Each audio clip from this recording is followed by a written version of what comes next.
णमोऽर्हन्ताणं णमो सिद्धाणं णमो वार्याणं णमोऽध्यायाणं णमो लोये सव्यसाहुणं मोक्षमार्गस्य नेतारं भेत्तारं कर्मभूभृतां ज्ञातारं विश्वतत्त्वानां वन्दे तद्गुणलब्धये।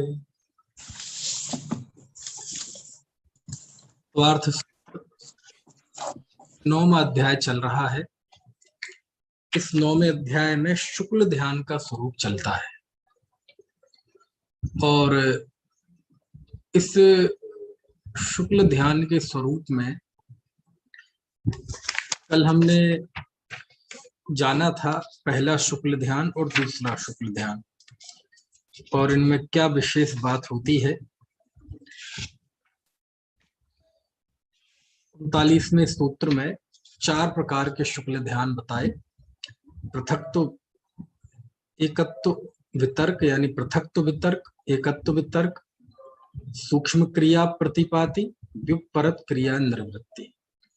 इसमें पहले 2 शुक्ल ध्यान पूर्व विधि के होते हैं, बाकी के 2 केवलियों के होते हैं, और ये क्रमशः 3 योग वाले, 1 योग वाले, काय योग वाले और अयोग के होते हैं, है ना।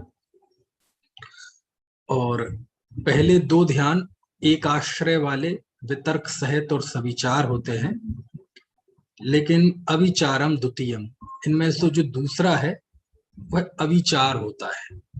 वितर्क सहित तो होता है लेकिन अविचार होता है। ये वितर्क क्या होता है तो 43वें सूत्र में बताया कि वितर्क अर्थात श्रुत, है ना।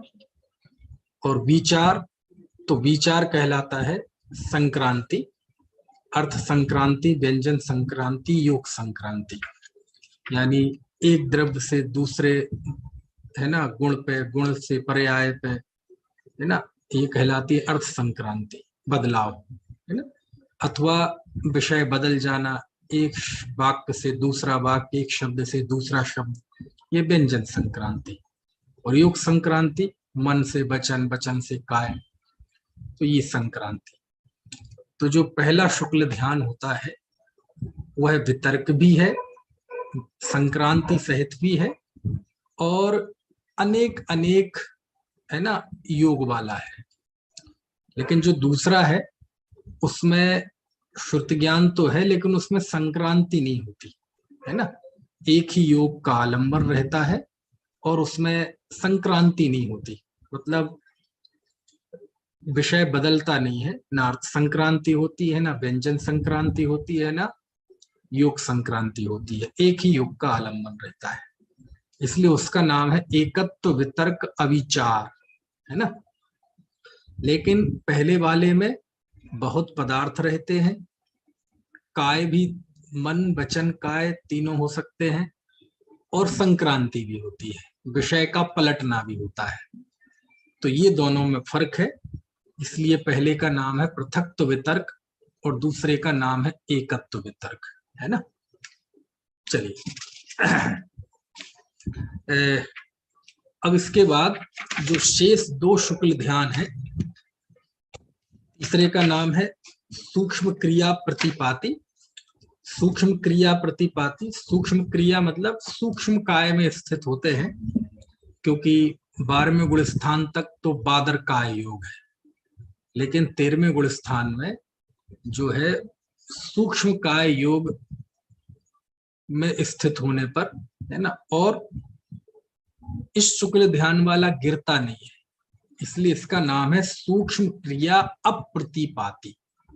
वो प्रतिपाति दिख रहा है लेकिन प्रतिपाति नहीं है, वो अप्रतिपाति है। अप्रतिपाति मतलब यहां से गिरते तो है नहीं, क्योंकि आमतौर पे हमारे मन में ध्यान की इमेज ऐसी है कि ध्यान एक अवस्था है और ऐसी अवस्था है कि वो ध्यान की अवस्था फिर भंग हो जाती है, लेकिन ये ध्यान ऐसा नहीं है, है ना। अप्रतिपाति, इससे गिरते नहीं है, ठीक है ना। और सूक्ष्म क्रिया, सूक्ष्म क्रिया में स्थित होना मतलब सूक्ष्म काय योग में स्थित होते हैं, इसलिए इसका नाम है सूक्ष्म क्रिया पाति, और ये 13वें गुण स्थान में होता है। कब होता है? 13वें गुण स्थान के बिल्कुल आखिरी समय में, अंतिम समय में होता है ना। चलिए, इसके बाद चौथा है व्युत्परक क्रिया निवृत्ति। व्युत्परत क्रिया का अर्थ होता है समस्त प्रकार के योग से निवृत्ति। यानी तीसरे शुक्ल ध्यान में सूक्ष्म काय योग था, लेकिन अब इस चौथे शुक्ल ध्यान में सूक्ष्म काय योग भी नहीं है ना, ये भी नहीं होता है। और लेकिन अनिवृत्ति, अभी संसार से निवृत्ति नहीं हुई है, अभी मोक्ष नहीं हुआ है, और योगों से निवृत्ति भी हो गई है ना। तो ऐसी अवस्था है, यानी योगों की निवृत्ति हो चुकी है, ठीक है, इसको बोलते हैं व्युत्परत क्रिया। और अनिवृत्ति, अभी संसार से निवृत्ति हुई नहीं है, ऐसी अवस्था में जो ध्यान है वह कहलाता है व्युत्परक क्रिया निवृत्ति, है ना। तो ये 4 प्रकार का शुक्ल ध्यान है। ये चार चौथे प्रकार का शुक्ल ध्यान कब होता है, कहाँ होता है? ये 14वें गुण स्थान में होता है, ठीक है। कौन से गुण स्थान में? 14वें गुण स्थान में ये होता है। तो ये चारों के स्वामी हो गए। पहला गुण स्थान 12वें, पहला शुक्ल ध्यान 11वें गुण स्थान में, दूसरा शुक्ल ध्यान 12वें गुण स्थान में, और उल्लेखों की दृष्टि से 11वें 12वें में दोनों हो सकते हैं। तीसरा शुक्ल ध्यान केवली संयोग केवली जन के, और 14वां अयोग केवली जन के, है ना। तो इस तरह से ये है।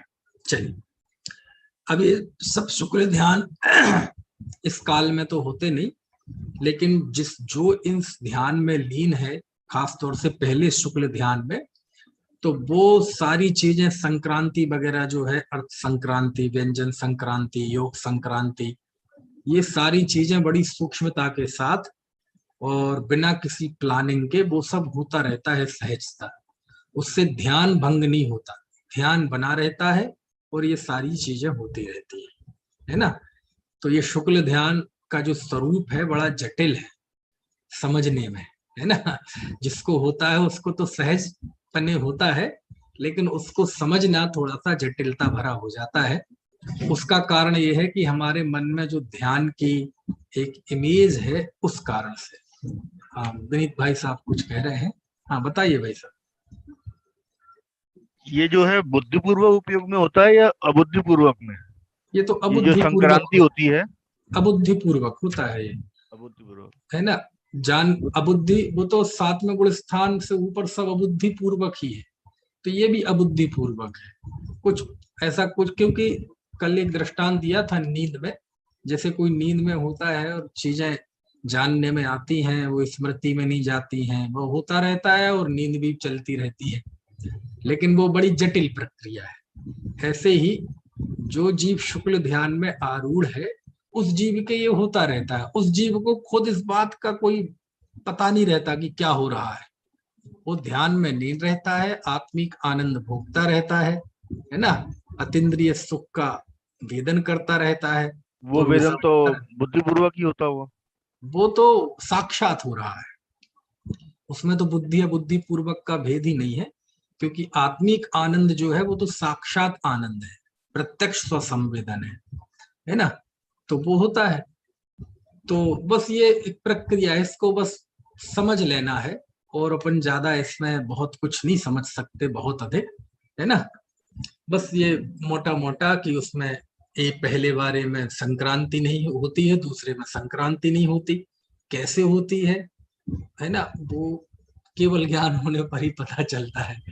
और शेष 2 शुक्ल ध्यान ये केवली के होते हैं। तीसरा शुक्ल ध्यान 13वें गुण स्थान के आखिरी में, और 14वां शुक्ल ध्यान उसके आखिरी में, ये चौथा 14वें के आखिरी में। और 14वें गुण स्थान में जब योगों की निवृत्ति हो जाती है, तो वह वहां जीव शैलेशी कहलाता है। शैलेश, जो समस्त प्रकार के शील वहां प्रकट होते हैं, इसलिए वो शैलेशी कहलाता है। समझ में आए ना ऐसे। तो बहुत अच्छा। ये जो दूसरा है, दूसरे को बताते बताते तो आचार्य थोड़े से भावुक भी हो जाते हैं। जो दूसरे, ये तो जो तीसरा प्रकार का शुक्ल ध्यान है ना, तीसरे प्रकार का शुक्ल ध्यान। तो तीसरे प्रकार के शुक्ल ध्यान में इसके पहले जब दूसरा प्रकार का शुक्ल ध्यान होता है और दूसरे प्रकार के शुक्ल ध्यान के बाद जब मोह का क्षय हो जाता है और क्षय होने के बाद जब केवल ज्ञान की प्राप्ति होती है, अनंत चतुष्टयवान हो जाते हैं, तो उस स्थिति का आचार्य बड़ा भावपूर्ण वर्णन करते हैं। चाहे वो सर्वार्थ सिद्धिकार पूज्यपाद स्वामी हो, चाहे अकलंक देव हो, चाहे विद्यानंदी स्वामी हो, क्योंकि वो एक स्थिति ऐसी बनती है कि जीव मोह का नाश कर दिया और अनंत चतुष्टय प्रकट हो गया। तो वो स्थिति एक बड़ी महान स्थिति है, समझ में है ना। और बड़ी महान स्थिति होती है क्योंकि वह जीव अल्पज्ञ से सर्वज्ञ की ओर पहुंच चुका है। अभी अंतरात्मा था, अब परमात्मा हो गया है। अनंत चतुष्टय प्रकट होने से अरहंत दशा आ गई है ना। और अरहंत दशा होने के साथ साथ और भी बहुत सारी चीजें वहां प्रकट हो जाती हैं, अतिशय वगैरह, है ना। तीर्थंकर केवली हैं तो फिर तो बात ही क्या, और सामान्य केवली भी हैं तो उनके अरहंत के जो गुण हैं वो वहां प्रकट हो गए। तो आचार्य देव वो जो घटना हुई है ना, अल्पज्ञता का अभाव और सर्वज्ञता प्रकट हुई, मोह का अभाव हुआ और वीतराग दशा प्रकट हुई, त्रैलोक के पूज्य हो गए। तो उस स्थिति को आचार्य ने थोड़ा खास उभारा है, समझ में है ना। वो बहुत खास उभारा है ना। तो वो है वहां, है ना। चलिए, तो अच्छा वर्णन किया है। और इसी 13वें गुण स्थान में ही तीसरे शुक्ल ध्यान के समय वो समुद्घात भी होता है ना। जब बिल्कुल 13वें गुण स्थान का अंतिम अंतर मुहूर्त बचता है, यानी आयु का अंतर मुहूर्त जब बचता है, अब वो कितनी आयु है वो अलग अलग अरहंत परमेष्ठी पर निर्भर करता है, लेकिन उत्कृष्ट 1 कोटि पूर्व भी हो सकती है, जैसे वर्तमान में सीमंदर भगवान है। तो उनकी जब बिल्कुल 13वें गुण स्थान का आखिरी अंतर मुहूर्त बचेगा तो उस समय ये होता है ध्यान। और उस समय आयु कर्म अंतर मुहूर्त है और शेष 3 अघातीय कर्म की भी स्थिति यदि उतनी ही है तब तो ठीक है। और यदि पता चले आयु कर्म अंतर मुहूर्त है लेकिन शेष 3 कर्मों की स्थिति अभी ज्यादा है, तो फिर वो समुद्घात होता है ना। और समुद्घात का कथन आता है फिर, और समुद्घात के जरिए वो शेष 3 जो अघाती कर्म है उसको भी घटा के अंतर मुहूर्त यानी आयु कर्म जितना कर देते हैं, और फिर इस शुक्ल ध्यान के द्वारा उन चारों, है ना, से आगे बढ़ जाते हैं, 14वें गुण स्थान में पहुंच जाते हैं अयोग केवली। और वहां पर भी बहुत थोड़ा काल है, यानी 5 जो हिरस्य स्वर है ना, अ ई ए, तो ये 5, और वो भी श्रुत केवली के द्वारा उच्चारित किए हुए, है ना। श्रुत केवली जब उच्चारण करें तो 5 हिरस्य स्वर, उनका उच्चारण में जितना वक्त लगता है उतना 14वें गुण स्थान का समय है, उसमें ये चौथा शुक्ल ध्यान हो जाता है। तो हमें समझने में तो बहुत पुरुषार्थ लग रहा है, लेकिन जब ये होते हैं तो बड़ी सहजता के साथ होते हैं। 14वें गुण स्थान का स्वरूप समझने में बहुत देर लगती है, लेकिन 14वां गुण स्थान कितना छोटा सा समय है ना। तो ये सारी चीजें सब सिद्धांत ग्रंथों से जानना चाहिए। एक मैं आपको सारणी वो कर रहा हूं, इससे थोड़ा सा अपन एक बार को सब पे सरसरी निगाह डाल लेंगे, ये चारों प्रकार के शुक्ल ध्यान पे। ये देखो, हो गया शेयर। चलो, तो ये जो है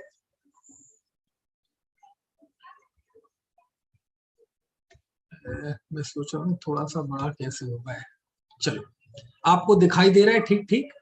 चलो, ये जो हमारे पास पुस्तक है, अच्छी पुस्तक है ये, तत्वार्थ सूत्र रेखा चित्रों में, रेखा चित्र एवं तालिकाओं में बड़ी श्रम करके इन्होंने ये पुस्तक बनाई है। लेखिका श्रीमती पूजा प्रकाश छावड़ा, और ये जैन संस्कृति संरक्षक संघ जीवराज ग्रंथमाला सोलापुर से छपी हुई है। तो ये काफी काम की पुस्तक है। तो उसमें उन्होंने ये शुक्ल ध्यान का पूरा चार्ट, है ना, तालिका बना दी है, तो हम इससे समझ सकते हैं। तो कोई बात छूट गई हो, है ना, या अस्पष्ट रह गई हो, तो देखो इसमें ये सारी आपको समझ में आ जाएगी।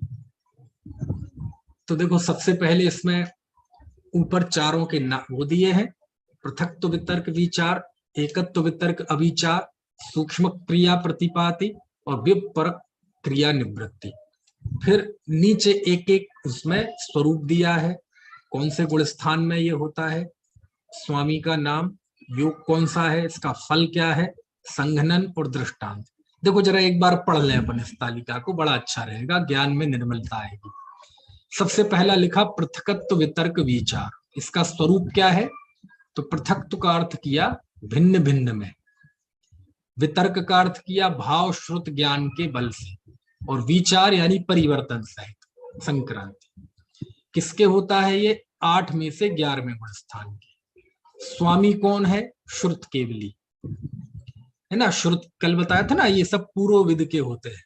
तो यहाँ तो पूर्वविद लिखा है, लेकिन बाकी जगह पूर्वविद में 14 पूर्व, 10 पूर्व, 9 पूर्व तक आया है ना। कल मेरे मुंह से 8वां पूर्व भी निकला था, 8वां पूर्व नहीं है, 9वें पूर्व तक मिलता है, 8वां गुण स्थान है ना। तो श्रुत केवली। योग कौन सा है, तीनों योग है ना।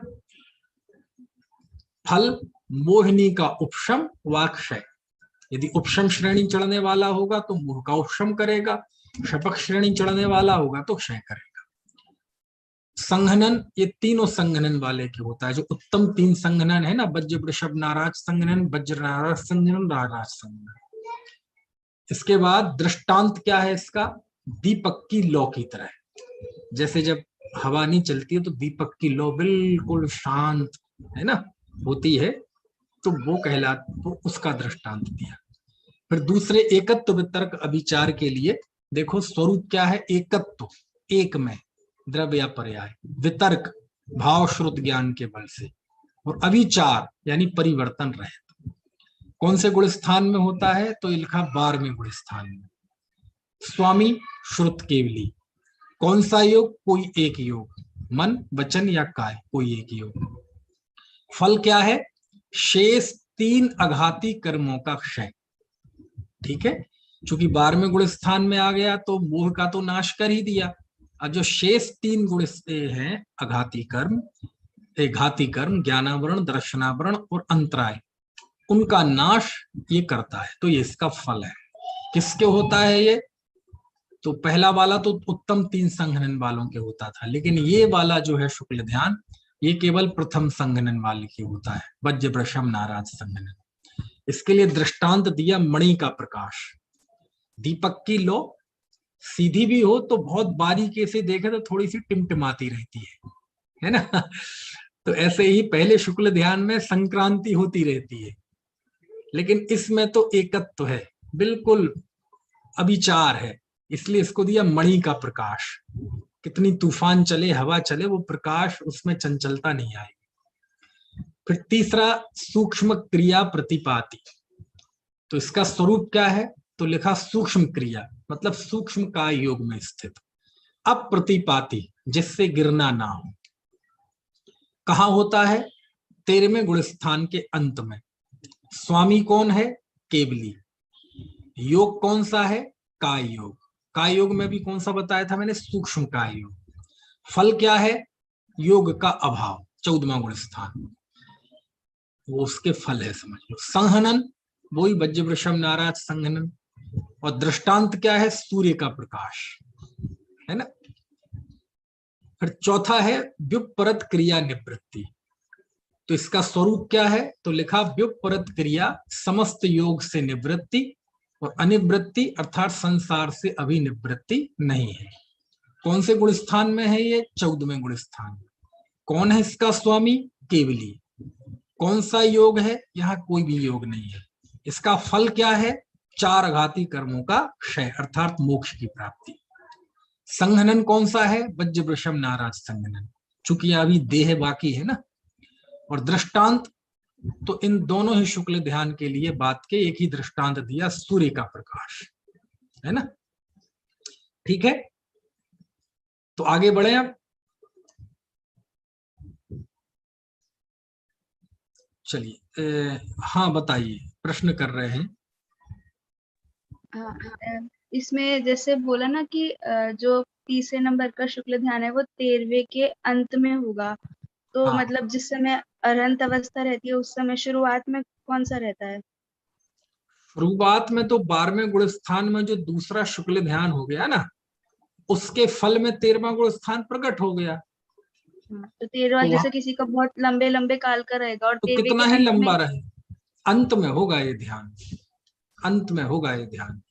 तो वैसे भी ये दो ध्यान उपचार से कहे हैं, और इस बात में थोड़ा सा विद्यानंदी आचार्य जो है श्लोक वार्तिक के कर्ता, उनके मत में थोड़ा सा विशिष्ट दिखाई पड़ता है।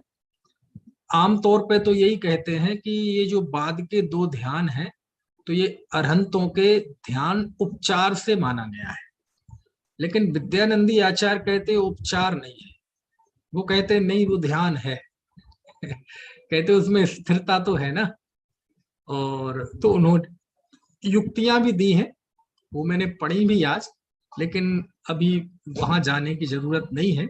विद्यानंदी आचार्य ने श्लोक वार्तिक में, जो कि इसी ग्रंथ की टीका है, तो उसमें उन्होंने उसे मुख्य ध्यान भी माना है ना। लेकिन आमतौर पे जो मुख्य परंपरा है वो यही आती है कि ये उपचार से ध्यान कहे गए हैं अनंत भगवान के, है ना। तो दोनों ही कथन जान लो, ठीक है। तो ये बता रहा था, आपका प्रश्न था कि ये बाकी लंबा काल जो है उसमें कौन सा ध्यान होता है। उसमें कोई ध्यान नहीं होता। ये ध्यान तो इस गुण स्थान के 13वें गुण स्थान के अंतिम समय में होता है। बताया ना, एक अंतर मुहूर्त जब बचता है आयु कर्म, है ना, उस समय होता है। और यदि शेष 3 कर्म भी वही उस स्थिति के हो तो ठीक है, और नहीं हो तो फिर समुद्घात होता है। और समुद्घात से जो बाकी 3 कर्म ज्यादा स्थिति वाले हों उन्हें लेवल पे लाया जाता है, आयु कर्म जितना किया जाता है। उसके लिए दंड, कपाट, प्रतर, ये सब शास्त्रों में पूरा उस समुद्घात का वर्णन भी है। और उपमा भी आती है उसके लिए, कि जैसे कपड़ा हो और गीला हो, अब उसे आप धूप में डालेंगे तो सूखने में टाइम लगेगा, 2-3 घंटे लगेंगे। लेकिन उसको बढ़िया फैला के, और एक जन वहां 2 छोड़ पकड़ लो, एक जन ये छोड़ पकड़ लो, और बढ़िया उसे ऐसे ऐसे थोड़ी देर तक हिलाते रहो धूप में खड़े होके, तो वो जल्दी सूख जाएगा, है ना। और वैसे यदि वो आप बाथरूम में गीला करके उसे तह बना के टांग दो तो नहीं सूखेगा। तो वो तह बांधा हुआ टंगा था, तो उसे खोला और अच्छे हिला हिला के कर दिया तो जल्दी सूख गया। तो ऐसी समुद्घात के लिए ऐसी दृष्टांत दिया है कि ऐसे ही 3 सर सर हाँ, आत्मा के प्रदेशों है वो कहाँ तक फैलते हैं? लोकाकाश फैलते हैं समुद्रघात में? लोकाकाश में, पूरे लोकाकाश में फैल जाते हैं, है ना। पूरे लोग। ठीक है, तो ये हो गया। चलिए, तो अब आगे बढ़ते हैं। 44 सूत्र तक अपनी बात हुई और ये ध्यान का प्रकरण यहाँ पूरा हो गया। अब ये 45वां सूत्र है। इस 45वें सूत्र में ये बताया है कि चूंकि निर्जरा का प्रकरण चल रहा है, और स्वाभाविक है कि तपसा निर्जरा, तप से निर्जरा होती है, सम्यक दृष्टियों को निर्जरा होती है। लेकिन ये निर्जरा में विशेषता क्या है भाई? निर्जरा तो शुरू होने पे 14वें गुण स्थान तक चलती है ना। 13वें गुण स्थान में भी संयोग केवली के भी होती है निर्जरा। तो इन सब निर्जरा में विशेषता क्या है, कैसे निर्जरा होती है उत्तरोत्तर, तो यहाँ 45वें सूत्र में आचार्य ने गुण श्रेणी निर्जरा का बताया है। देखो जरा पढ़ते हैं 45वां सूत्र।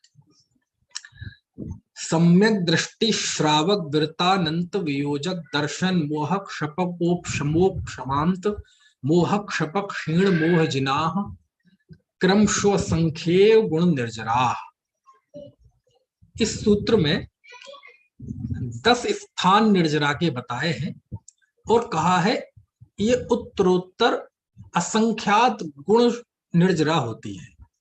असंख्यात गुणित निर्जरा होती है। गुण मतलब गुणित, इंटू, है ना। तो कौन से हैं वो 10 स्थान? तो सबसे पहले इसमें लिखा है सम्यक दृष्टि। तो निर्जरा में पहला स्थान कौन सा है? सम्यक दृष्टि, ठीक है। दूसरा लिखा श्रावक। ये श्रावक कौन होता है? श्रावक पंचम गुण स्थान वर्ती वृत्ति श्रावक, और सम्यक दृष्टि मतलब अविरति श्रावक, है ना। फिर तीसरा लिखा विरत। विरत मतलब मुनि, ठीक है, मुनि विरत कहलाते हैं, विरत। फिर चौथा है अनंत वियोजक। अनंत वियोजक मतलब अनंतानुबंधी कषाय की विसंयोजना करने वाला जीव, जो अनंतानुबंधी को अप्रत्याख्यान आदि कषाय रूप में विसंयोजना कर देता है, वो कहलाता है विसंयोजक, अनंतानुबंधी का विसंयोजक। अब ये सब बट टेक्निकल वर्ड है, अभी आप मत पूछना है विसंयोजना कैसे होती है, क्या होती है ना। कभी जब इसी का स्पेशल विषय आएगा गवर्नमेंट सर आदि में तो पढ़ेंगे। तो पहला सम्यक दृष्टि, चौथे गुण स्थान वर्ती। इससे अगला वाला पांचवें गुण स्थान वर्ती, वो उसे यहाँ श्रावक कहा। इसके ऊपर विरत मुनि, है ना। इसके ऊपर अनंतानुबंधी की विसंयोजना करने वाला, 4। फिर है अगला दर्शन मोह क्षपक। दर्शन मोह क्षपक मतलब दर्शन मोह का क्षय करने वाला, है ना। ये चौथे से 7वें गुण स्थान तक होता है। तो जो क्षायक सम्यक दर्शन जब जीव प्राप्त करता है तो वो, तो दर्शन मोह का क्षपक करने वाला। इसके बाद अगला है ये हो गया दर्शन मोह क्षपक उपशमक, ठीक है। उपशमक यानी उपशम श्रेणी पे चढ़ने वाला, है ना। तो उपशम श्रेणी पे चढ़ने वाला वो उपशमक। इसके ऊपर आता है उपशांत कषाय। उपशांत कषाय यानी जिसने 11वें गुण स्थान में जिसने मोह का उपशमन कर दिया है। उपशमक यानी उपशम श्रेणी चढ़ने वाला, 8वां 9वां 10वां। और उपशमक मोह का उपशम करने वाला मतलब 11वें गुण स्थान वर्ती। फिर उसके बाद लिखा है क्षपक। क्षपक यानी क्षपक श्रेणी चढ़ने वाला, 8वें गुण स्थान 9वें गुण स्थान 10वां। और फिर अगला लिखा क्षीण मोह यानी 12वां गुण स्थान। 12वें गुण स्थान का नाम क्षीण मोह है। फिर लिखा जिनाह। जिनाह मतलब जिन, ठीक है। अब जिन कौन से? तो सयोग केवली जिन, जिनेन्द्र देव, है ना। ये तो कितने हो गए? 10 हो गए। सम्यक दृष्टि, श्रावक, विरत, अनंतानुबंधी का वियोजक, दर्शन मोह की क्षपणा करने वाला, उपशम श्रेणी चढ़ने वाला, उपशांत कषाय वाला, क्षपक श्रेणी चढ़ने वाला, क्षीण मोही 12वें गुण स्थान वर्ती, और सयोग जिन। इनके क्या होता है?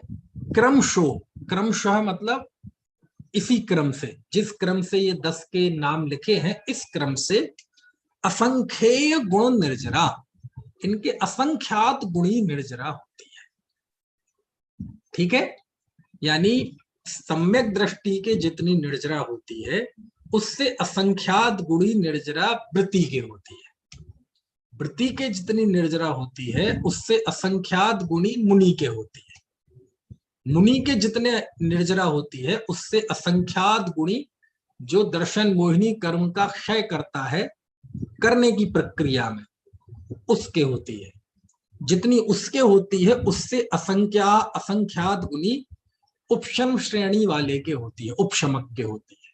उसके जितनी निर्जरा होती है उससे असंख्यात गुणी उपशांत मोही के होती है।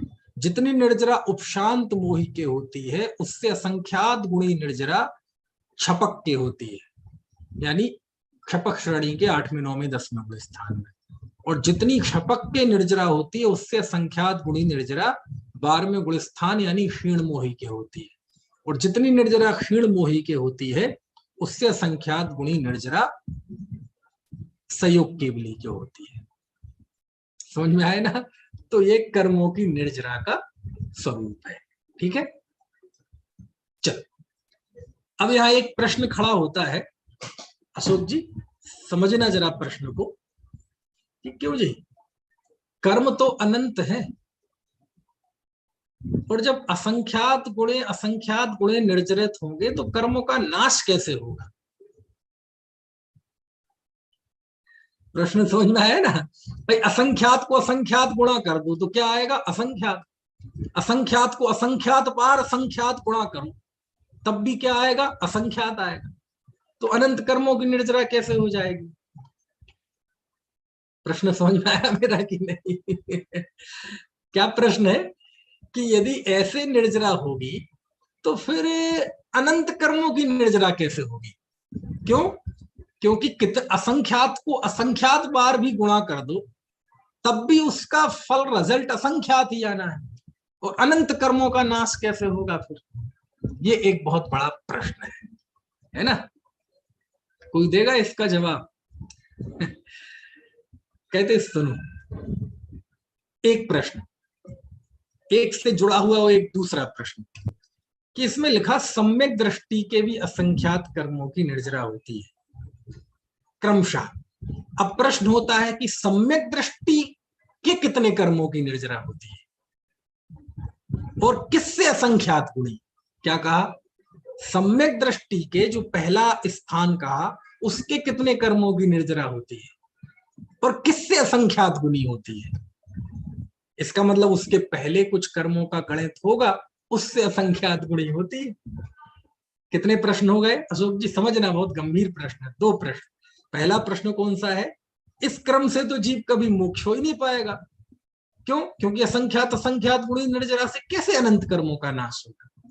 और दूसरा, पहला जो स्थान कहा सम्यक दृष्टि, उसके किससे असंख्यात गुणी निर्जरा होती है और कितने कर्मों की निर्जरा होती है? इसमें ही दोनों बातें हैं, इसमें ही समाधान छुपा हुआ है। ठीक है? अच्छा, पहले तो हम ये बता दो कि आपको ये जो 45वें सूत्र में 10 स्थान आए हैं, इन 10 स्थानों का समझ में आ रहा है क्या है? सम्यक दृष्टि मतलब कौन सा गुण स्थान वाला? चौथा वाला। श्रावक यानी 5वां वाला। मुनि विरत यानी मुनि, वो भी 7वें वाला। समझ में आया ना? 6वें वाला नहीं, 7वें वाला, क्योंकि ये उस अंतर मुहूर्त का काल है जब वह विरत होता है। और विरत कब होता है? चौथे 5 में से सीधे 7 में जाता है तो मुनि होता है। 6वां तो गिरने का है ना? फिर लिखा अनंतानुबंधी का वियोजक, ये कौन से गुण स्थान में है? चौथे से 7वें तक। ठीक है? फिर दर्शन मोह की खपक, ये अनंतानुबंधी का भी। फिर दर्शन मोह का क्षपक यानी क्षपक श्रेणी चढ़ने वाला, ये भी चौथे से 7वें तक। उपशामक, ये 8 में से 10वें गुण स्थान तक। उपशांत कषाय 11वें गुण स्थान तक। क्षपक 8 में से 10वें गुण स्थान तक। क्षीण मोह 12वां गुण स्थान, और संयोग केवली जिन 13वां गुण स्थान। ठीक है? चल, अब हम उन 2 प्रश्नों पे आते हैं जो प्रश्न अभी मैंने उठाए। पहला प्रश्न क्या है कि यदि इस क्रम से होगा तो अनंत कर्मों का नाश कैसे होगा? और दूसरा, पहला जो है सम्यक दृष्टि, इसके किससे असंख्यात गुणी निर्जरा होती है? बस ये हम जानेंगे तो मजा भी आएगा और दोनों प्रश्नों के हल भी हो जाएंगे। तो पहला हम ये जानते हैं कि सम्यक दृष्टि के किससे असंख्यात गुणी निर्जरा होती है। उसका भी तो असंख्यात गुणी का कुछ गणित होगा। तो कहते सुनो, आपने 7वें गुण स्थान के 2 भेद सुने होंगे, सातिशय प्रमत्त और स्वस्थान प्रमत्त सुने होंगे।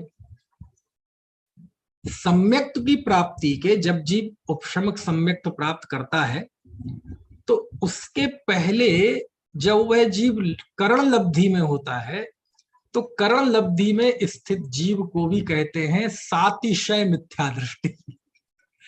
क्या बोलते हैं? सातिशय मिथ्या दृष्टि। ऐसा क्यों बोलते हैं भैया सातिशय मिथ्या दृष्टि? जैसे आप तुलना कर रहे हैं शब्द को समझने के लिए, स्थिति को समझने के लिए। जैसे 7वें गुण स्थान के 2 भेद हैं, सातिशय और स्वस्थान। तो स्वस्थान में है वो तो नियम से गिरेगा, लेकिन जो सातिशय अप्रमत्त दशा में है वह श्रेणी चढ़ेगा।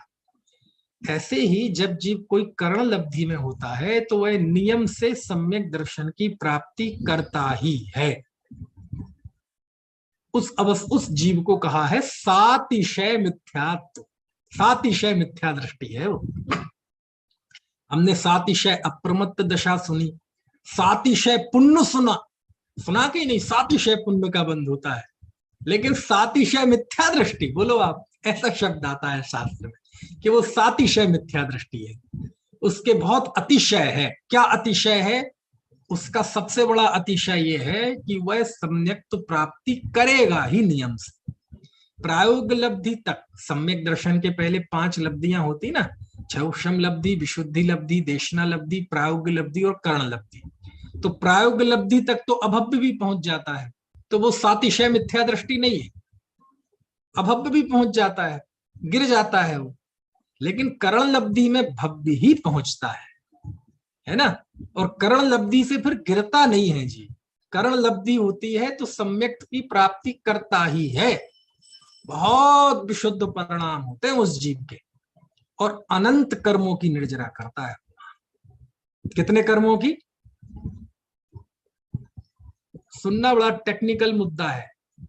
अनंत कर्मों की निर्जरा करता है। कौन? वहां कर्ण लब्धि वाला जीव, अपूर्व कर्ण वाला जीव अनंत कर्मों को निर्जरित करता है वो। इसलिए वो सातिशय मिथ्या दृष्टि है। और उसका फल क्या होता है? उसका फल ये होता है कि उस जीव को सम्यक की प्राप्ति होती है। तो उस कर्ण लब्धि में जो वह अनंत कर्मों की निर्जरा करता है, सम्यक्त की प्राप्ति होते ही उससे असंख्यात गुणी निर्जरा करता है। अब समझ में आई बात की नहीं? तो स्वाभाविक है कि सम्यक दृष्टि कितने कर्मों की निर्जरा करता है। प्रश्न, दोनों प्रश्नों का जवाब आ गया। क्या बताया मैंने? कि कर्ण लब्धि वाला जीव जो कि सातिशय मिथ्या दृष्टि है, वह अनंत कर्मों की निर्जरा करता है।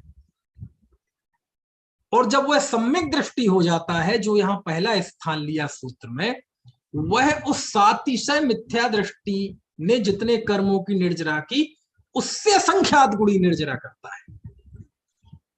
तो अब मेरा प्रश्न ये है, अशोक जी जवाब देंगे। वैसे सबसे ही प्रश्न करता हूं जो जवाब देना चाहे। खिड़कियां आज कम खुली हुई है, थोड़ा सा कठिन विषय आया ना, तो देखो आज कम खिड़कियां खुली हुई है। खोल लो भैया, यदि कोई खोलने की स्थिति में है तो खोल लीजिए। क्या प्रश्न है मेरा? कि अब मेरा अगला प्रश्न है कि जो प्रथम है सम्यक दृष्टि, इन 10 स्थानों में पहला, वह कितने कर्मों की निर्जरा करता है? अनंत की। अनंत की। तो फिर वो मल्टीप्लाई कर तो अनंत कर्मों की निर्जरा करता है। अब आगे जो भी स्थान होंगे वो असंख्यात गुणे तो होंगे, लेकिन वो अनंत ही होंगे। इसलिए अनंत संसार का नाश हो जाता है। क्योंकि जो पहला स्टेप है ना, किससे असंख्यात गुणे, तो किससे असंख्यात गुणे, तो जो मूल है वो ही अनंत है। तो अनंत का असंख्यात गुणा तो अनंत ही होगा, और जो आएगा उससे असंख्यात गुणा करेंगे तो वो भी अनंत होगा, है ना। जैसे 100 संख्या है, 100 का दुगना होगा तो 100 से ज्यादा ही होगा। 200 आएगा, 200 का दुगना 400, 400 का दुगना 800, तो जो भी आएगा वो 100 से तो ज्यादा ही होगा। ऐसे यहां संख्या की शुरुआत ही अनंत से। तो कर्ण लब्धि में जो सातिशय मिथ्या दृष्टि है, क्या नाम है देखो क्या नाम है? सातिशय मिथ्या दृष्टि। बोलो आप, कभी सुना मिथ्या दृष्टि भी सातिशय, मिथ्या दृष्टि भी अतिशय सहित गजब है ना। ये सब बहुत महत्वपूर्ण बातें हैं। देखो आज, अरे बहुत है। सम्यक दर्शन के पहले, अब देखो यहां तो सैद्धांतिक बात चल रही है कर्ण लब्धि की, तो यदि आप सिद्धांत शास्त्रों में जाएंगे, लब्धि सार में जाएंगे, तो आपको कर्ण लब्धि का बहुत विस्तृत विवेचन मिलेगा, और उसमें यह बताया जाएगा कि कैसे कर्मों की क्या क्या स्थितियां बनती हैं। बहुत बारीक गणित है उसका। लेकिन आप इसी बात को यदि अध्यात्म शास्त्रों में जाएं, है ना, तो अध्यात्म शास्त्र क्या बताएंगे? क्योंकि अध्यात्म शास्त्र तो हर चीज आत्मा से देखते हैं कि सम्यक दर्शन होगा मतलब आत्मा की प्रतीति होगी, आत्मानुभूति होगी।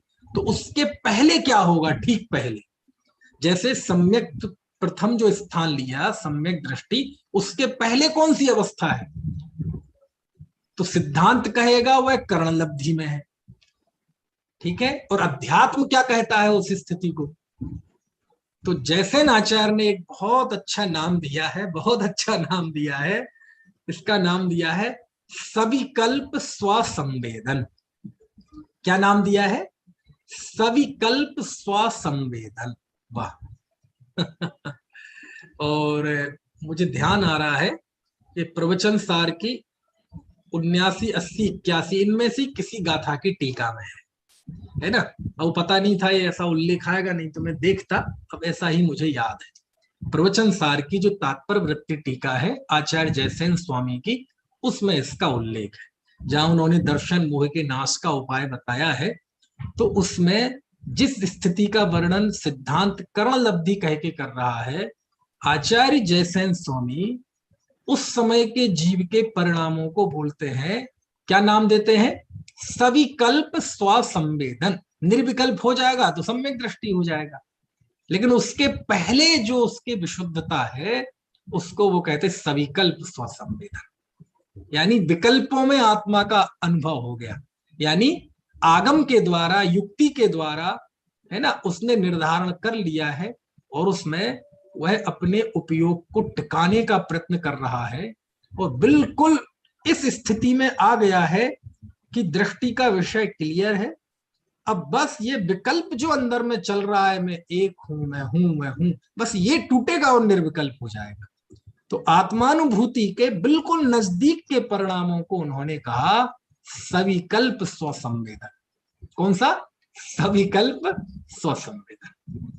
इसी को सिद्धांत में क्या कहा, करणलब्धि के परिणाम। और उसके लिए आज हमने एक नया शब्द कौन सा सीखा, सातिशय मिथ्या दृष्टि समझ में आया ना। तो चूंकि वह सातिशय मिथ्या दृष्टि अनंत कर्म परमाणुओं की निर्जरा करता है, समझ में आया ना, उससे असंख्यात गुणी निर्जरा ये प्रथम जो स्थान है सम्यक दृष्टि ये करता है। तो मूल जो है वो क्या क्या कहते हैं, सेंटर का, वो देश शब्द मुझे याद आ रहे हैं, सबको समझ में आ जाए ऐसा शब्द कोई याद नहीं आ रहा है ना। तो वो मूल जो द्रव्य है वो अनंत है, मूल जो चीज है वो अनंत है ना। तो अब जो भी होगा उससे ऊपर होगा, इसलिए अनंत कर्मों का नाश हो जाता है। अब यदि करण लब्धि वाला जीव, सातिशय प्रमत्त वाला जीव यदि अनंत कर्म परमाणुओं की निर्जरा ना करे तो अनंत संसार का नाश नहीं हो सकता। समझ में आ रही है बात। ऐसे ही एक बार क्या हुआ कि विद्वत सम्मेलन चल रहा था, 500 विद्वान आए थे आज से, जब वो अभी महामस्तकाभिषेक हुआ था ना श्रवण बेलगोला में, तो उसमें एक विद्वान ने कहा था, मैनपुरी के थे, लाला शिव पंडित शिवचरण जी। तो उन्होंने कहा तो कि सबसे ज्यादा निर्जरा करता है तो मिथ्या दृष्टि करता है। तो सबके कान खड़े हो गए, ऐसा कैसे हो? तो लोगों ने खड़े हो गए, ना ना ये तुम तो मिथ्या दृष्टि कोई मोक्ष मार्ग की कह रहे हो, तुम तो जिन धर्म को आग लगा रहे हो, ये कर रहे हो, वो कर रहे हो। बिल्कुल वहां माहौल वैसा हो गया जैसे संसद भवन में होता है ना मतलब वो कहना यही चाहते थे, जो अभी बात आई ना कि अच्छा एक बात बताओ, अनंत संसार का नाश कौन करता है? अनंत संसार का नाश कौन करता है, सम्यक दृष्टि की मिथ्या दृष्टि? मिथ्या दृष्टि। मिथ्या दृष्टि मुनि करता है, इसीलिए सम्यक मुनि दृष्टि करते हैं अनंत कहलाता है। संसार का नाश। बोले मुनि के अनंत संसार है कहाँ? है ही नहीं उनके अनंत संसार। सम्यक दृष्टि के तो यदि क्षायक सम्यक दर्शन हो जाए तो अनंत संसार है कहाँ? चौथे भाव में अधिकतम मोक्ष जाएगा ही जाएगा। समझ में आया ना। उपशम वाला चूंकि छूट जाता है इसलिए उसका क्या कहें, अनंत संसार तो उसका भी नहीं है, पुद्गल परावर्तन के अंदर वो भी चला जाएगा। तो सम्यक दर्शन सहित जीव के अनंत संसार है ही नहीं, तो वो कैसे करेगा नाश? मुनि के अनंत संसार है ही नहीं तो वो कैसे नाश करेगा। अनंतपना तो ये नाश कर देता है जी, समझ में आया ना। सम्यक तो हुआ, अनंतानुबंधी कषाय का नाश हुआ, यानी अनंतपना खत्म। अब संसार का अनंतपना रहा ही नहीं, क्योंकि अनंतानुबंधी कषाय का नाम है जो अनंत का अनुबंध करे, और अनंत मतलब मिथ्यात्व दर्शन मोह, यानी जो अनंत संसार का दर्शन मोह का अनुबंध करे वो अनंतानुबंधी है। अब जब उसका नाश कर दिया, सम्यक दृष्टि हो गया, तो अब सम्यक दृष्टि किसका नाश करेगा? अब तो अनंत संसार रहा ही नहीं ना। समझ में आए ना। तो ये जब जीव मिथ्यात्व से का व्यय और सम्यक्त प्राप्त करता है, ये उसके जीवन की सबसे बड़ी घटना है, सबसे बड़ा उत्थान है, ये सबसे बड़ी क्रांति यदि किसी जीव की हो सकती है तो सबसे बड़ी क्रांति ये है, जहां वह अनंत संसार को बिल्कुल आग लगा देता है। कुछ बात समझ में आ रही है कि नहीं? ऐसा है। तो ये सारी बात आई, बहुत अच्छी है। दोनों ही प्रश्नों के जवाब आ गए। पहला प्रश्न क्या था कि यदि असंख्यात गुणी निर्जरा होती है तो अनंत संसार का नाश कैसे हो जाता है, और दूसरा प्रथम स्थान जो है सम्यक दृष्टि, वह किससे असंख्यात गुणे कर्मों की निर्जरा करता है। तो वो जो सातिशय मिथ्या दृष्टि है उससे असंख्यात गुणे कर्मों की निर्जरा करता है, और जो सातिशय है वही अनंत परमाणुओं की निर्जरा कर देता है, सविकल्प स्वसंवेदन की अवस्था में, अपूर्व करण परिणामों में, है ना। तो वही अनंत परमाणुओं के निर्जरित हो जाते हैं, है ना। तो उससे असंख्यात गुणे कर्मों की निर्जरा इस सम्यक दृष्टि करता है ना। चलो ठीक है, तो ये हो गया। चलो इसमें आपको कुछ पूछना हो तो पूछ लीजिए, नहीं तो फिर आगे बढ़ते हैं, क्योंकि आगे का विषय बड़ा संवेदनशील विषय है। विषय तो सारे ही संवेदनशील होते हैं, लेकिन आगे का जो विषय अब आने वाला है, ये सूत्र नंबर 46 और 47 में, ये थोड़ा सा ज्यादा सेंसिटिव है आज के मामले में, तो उसको अपन लेंगे। पहले तो इसमें यदि आपको कुछ समझ में ना आया हो तो आप पूछ सकते हैं, ठीक है। अनंत भगवान के आपने कहा अंत में ध्यान होता है 13वें गुण स्थान में, हाँ हाँ तो बाकी समय वो आनंद का भोग करते हैं, हाँ, उस समय ध्यान नहीं है, उस समय ध्यान। उस समय ध्यान नहीं कहा, ये तो बिल्कुल आखिरी के समय में होता है। सूक्ष्म काय योग होता है, और 3 वो जो कर्म बचे शेष, उनकी वो यदि स्थिति ज्यादा है तो समुद्घात होता है, नहीं होता है तो नहीं होता है, ऐसा।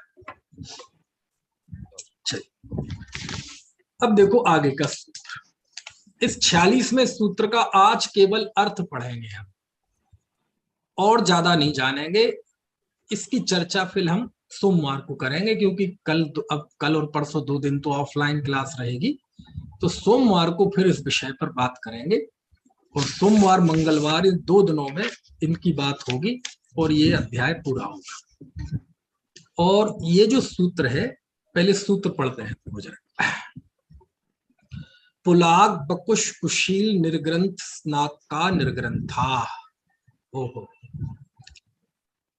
47वां भी पढ़ लेते हैं। संयम श्रुत प्रति सेवना तीर्थ लिंग लेशोपाद स्थान विकल्पतः साध्या। अब चूंकि प्रश्न ये उठता है कि आपने निर्जरा की बात तो कह दी, लेकिन जो निर्जरा है वो क्या सबके एक सी होती है? मान लीजिए कोई निर्ग्रंथ है, मुनि है, क्योंकि यहाँ पूरा प्रकरण मुनि की मुख्यता से आया था, है ना। गुप्ती समिति धर्म अनुप्रेक्षा परिचय जय चारित्र ही मुक्ति के मार्ग में मुनि की मुख्यता है। तो इस सूत्र में निर्ग्रंथ, निर्ग्रंथ मतलब मुनि, अपन सरल शब्दों में कहें तो हमारे जो निर्ग्रंथ मुनि होते हैं उन 5 प्रकार के बताए। कौन कौन से? पुलाक, बकुश, कुशील, निर्ग्रंथ और स्नातका बहुवचन। तो ये 5 प्रकार के निर्ग्रंथ बताए। अच्छा, हालांकि 5 प्रकार के निर्ग्रंथों में जो एक नाम है उसमें भी निर्ग्रंथ है ना, लेकिन दोनों के स्वरूप में फर्क है। तो ये 5 निर्ग्रंथ कहे, 5 प्रकार के मुनि कहे, समझ में आया।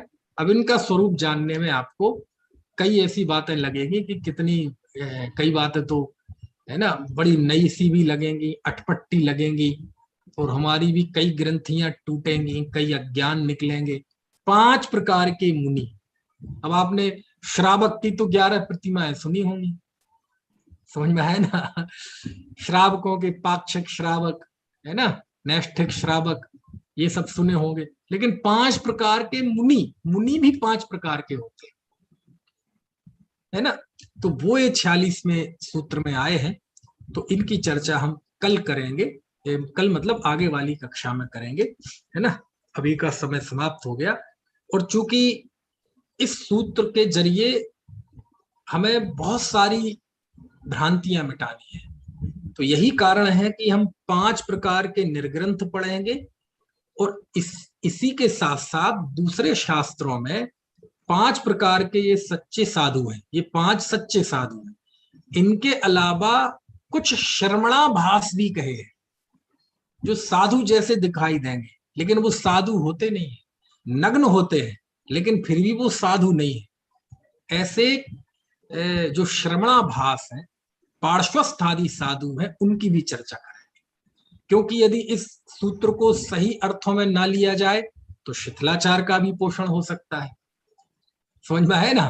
तो शिथिलाचार का पोषण ना हो, और जो साधु का सही स्वरूप है वो हमारे मस्तिष्क में शास्त्रों के हिसाब से आ सके, इसलिए बात है।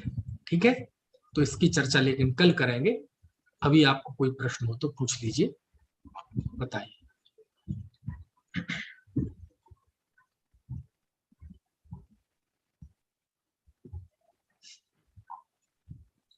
है किसी को प्रश्न?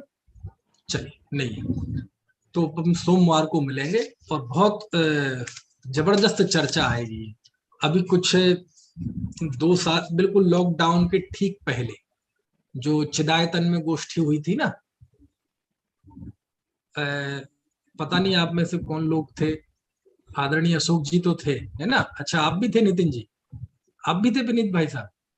हाँ। ऑनलाइन था नहीं, ऑनलाइन तो वो हुई नहीं थी, तो अच्छा, ऑफलाइन हुई थी। नए चक्र में था। नए चक्र नहीं, नए चक्र नहीं, लॉकडाउन जो मतलब नहीं 2020 में, फरवरी 2020 में चिदायतन में हस्तिनापुर में बहुत बड़ी संगोष्ठी हुई थी, अब तक के हमारे इतिहास की सबसे बड़ी संगोष्ठी, जिसमें 100 से ज्यादा विद्वान थे, 50 से ज्यादा विद्वान तो वक्ता थे।